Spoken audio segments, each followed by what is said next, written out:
The Battle of Gonzales was the first military engagement of the Texas Revolution. It was fought near Gonzales, Texas, on October 2, 1835, between rebellious Texian settlers and a detachment of Mexican army troops. In 1831, Mexican authorities gave the settlers of Gonzales a small cannon to help protect them from frequent Comanche raids. Over the next 4 years, the political situation in Mexico deteriorated, and in 1835 several states revolted. As the unrest spread, Colonel Domingo de Ugarte, the commander of all Mexican troops in Texas, felt it unwise to leave the residents of Gonzales with a weapon and requested the return of the cannon. When the initial request was refused, Ugarte sent 100 dragoons to retrieve the cannon. The soldiers neared Gonzales on September 29, but the colonists used a variety of excuses to keep them from the town, while secretly sending messengers to request assistance from nearby communities.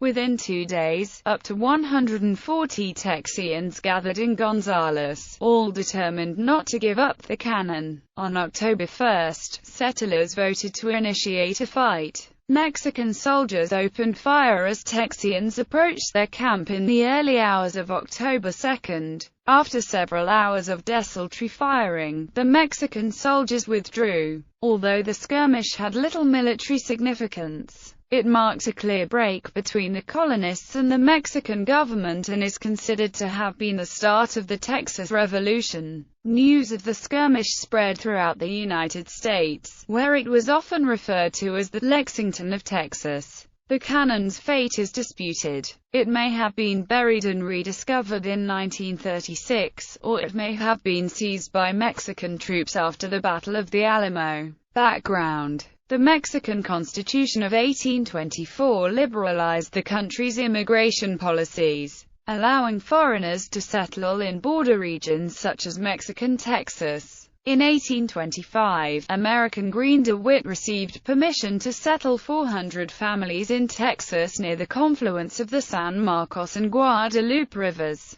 The DeWitt colony quickly became a favorite raiding target of local Karankawa, Tonkawa, and Comanche tribes, and in July 1826 they destroyed the capital city, Gonzales. The town was rebuilt the following year, after DeWitt negotiated peace treaties with the Karankawa and Tonkawa. The Comanche continued to stage periodic raids of the settlement over the next few years. Unable to spare military troops to protect the town, in 1831 the region's political chief instead sent the settlers of Gonzales a 6-pounder cannon, described by historian Timothy Todish as a small bored gun, good for little more than starting horse races. During the 1830s, the Mexican government wavered between federalist and centralist policies. As the pendulum swung sharply towards centralism in 1835, several Mexican states revolted.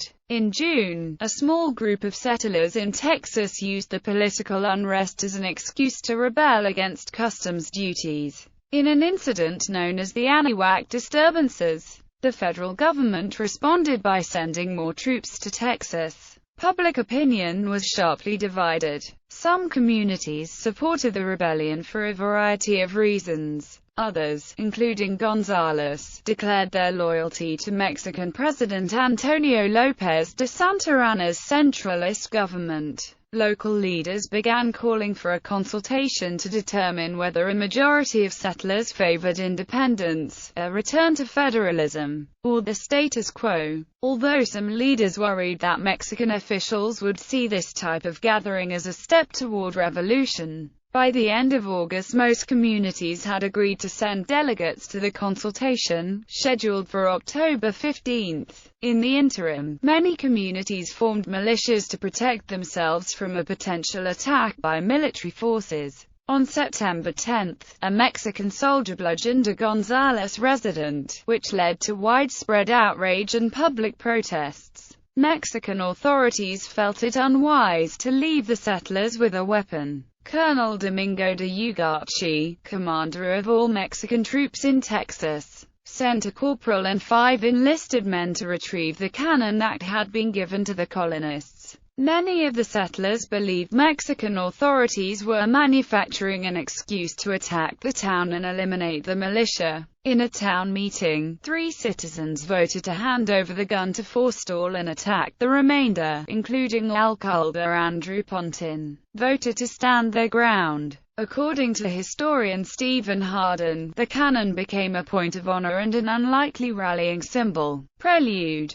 Pontin anticipated that Ugarchi would send more troops to force the handover of the cannon. As soon as the first group of soldiers left Gonzales, Pontin sent a messenger to the closest town, Mina, to request help. Word quickly spread that up to 300 soldiers were expected to march on Gonzales. Stephen F. Austin, one of the most respected men in Texas and the de facto leader of the settlers, sent messengers to inform surrounding communities of the situation. Austin cautioned Texians to remain on the defensive, as any unprovoked attacks against Mexican forces could limit the support Texians might receive from the United States if war officially began. On September 27, 1835, a detachment of 100 dragoons, led by Francisco de Castaneda, left San Antonio de Texas, carrying an official order for Pontin to surrender the cannon. Castaneda had been instructed to avoid using force if possible. When the troops neared Gonzales on September 29,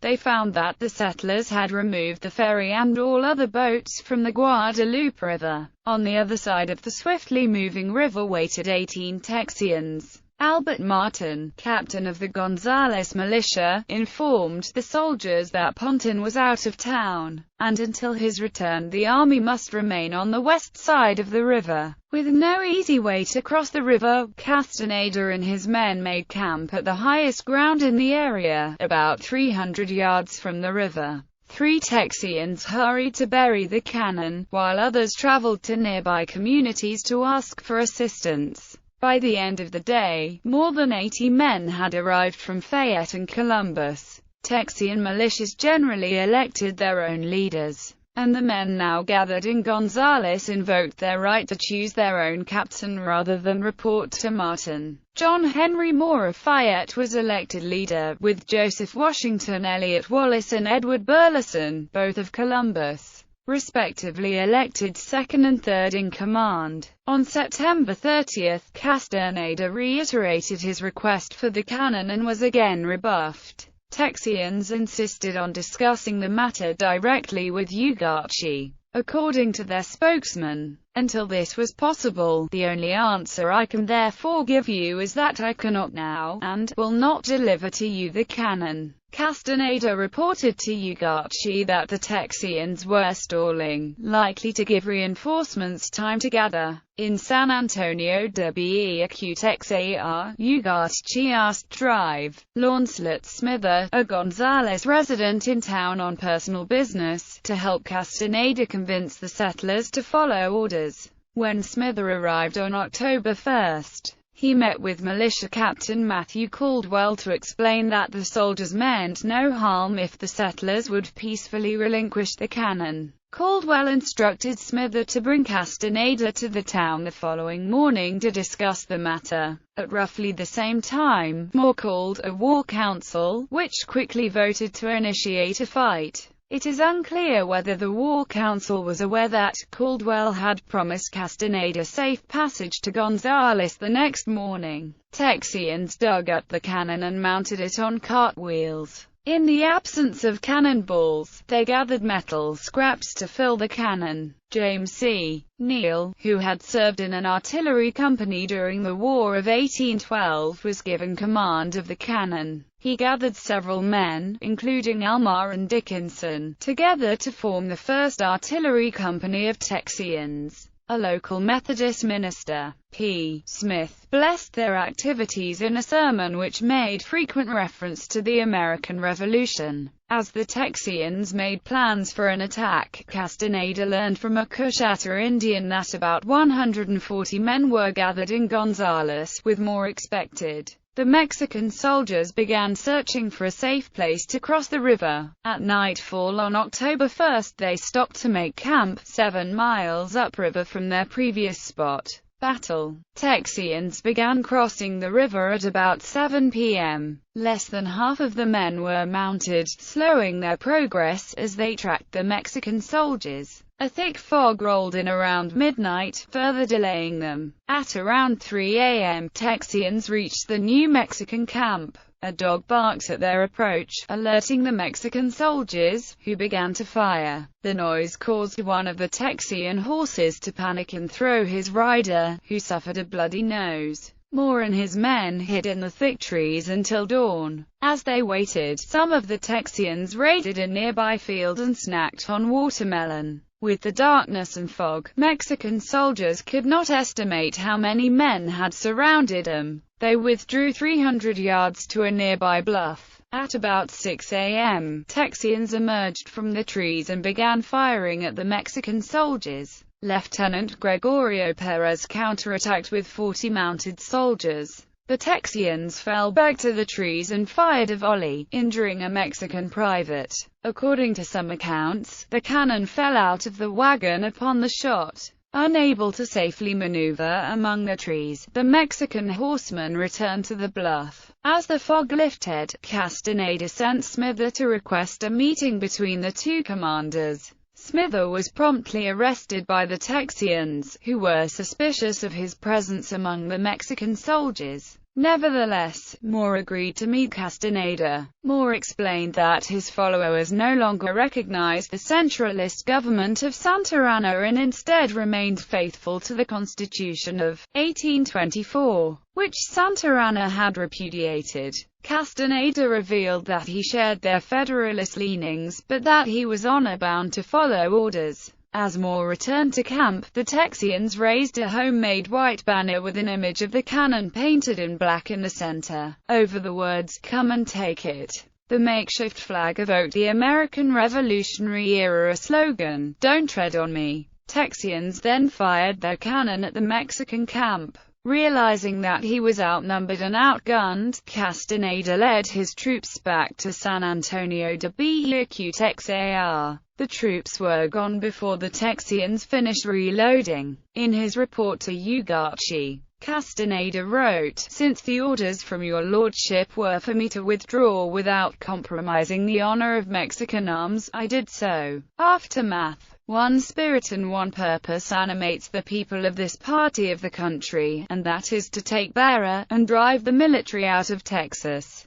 A combined effort of all Texas would soon free our soil of military despots. We should then have peace. For the present government of Mexico have too much to do at home to send another army to Texas. Stephen F. Austin. 2 Mexican soldiers were killed in the attack. The only Texian casualty was the bloody nose suffered by the man bucked off his horse. Although the event was, as characterized by Davis, an inconsequential skirmish in which one side did not try to fight, Texians soon declared it a victory over Mexican troops. Despite its minimal military impact, Hardin asserts that the skirmish's political significance was immeasurable. A large number of Texians had taken an armed stand against the Mexican army, and they had no intention of returning to their neutral stance towards Santa Anna's government. 2 days after the battle, Austin wrote to the San Felipe de Austin Committee of Public Safety, "War is declared. Public opinion has proclaimed it against a military despotism. The campaign has commenced."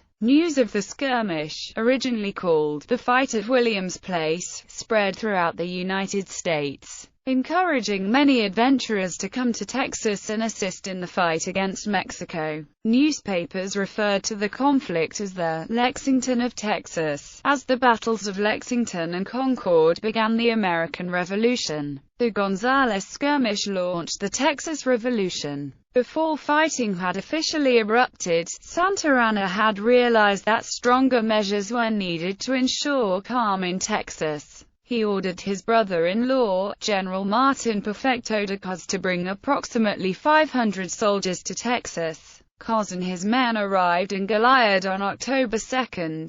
3 days later, after learning of the events at Gonzales, the soldiers left for San Antonio de Bejuquetexar. Gonzales became a rallying point for Texians opposed to Santa Anna's policies. On October 11, they unanimously elected Austin the commander, despite his lack of military training. The following day, Austin led the men on a march towards San Antonio de Bejuquetexar to lay siege to Cossa's troops. By the end of the year, the Texians had driven all Mexican troops from Texas. The cannon's fate is disputed. According to the memoirs of Gonzales blacksmith Noah Smithock, the cannon was abandoned after the cart's axles began to smoke during a march to San Antonio de Bejuquetexar to assist in Austin's siege. Smithock reported that the cannon was buried near a creek not far from Gonzales. A small iron cannon was exposed during a June 1936 flood near Gonzales.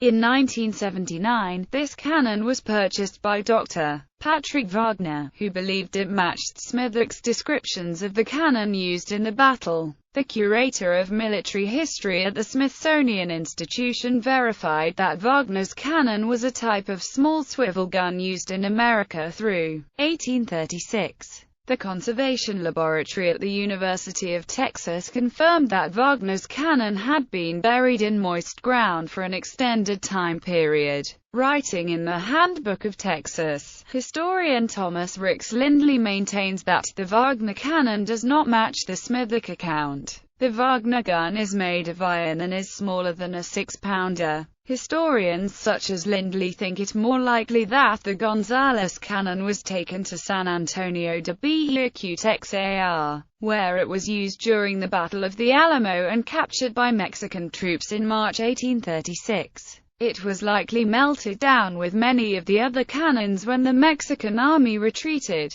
The battle is reenacted during Come and Take It days in Gonzales every October. In and around Gonzales are 9 Texas historical markers which commemorate various locations used in the prelude to the battle.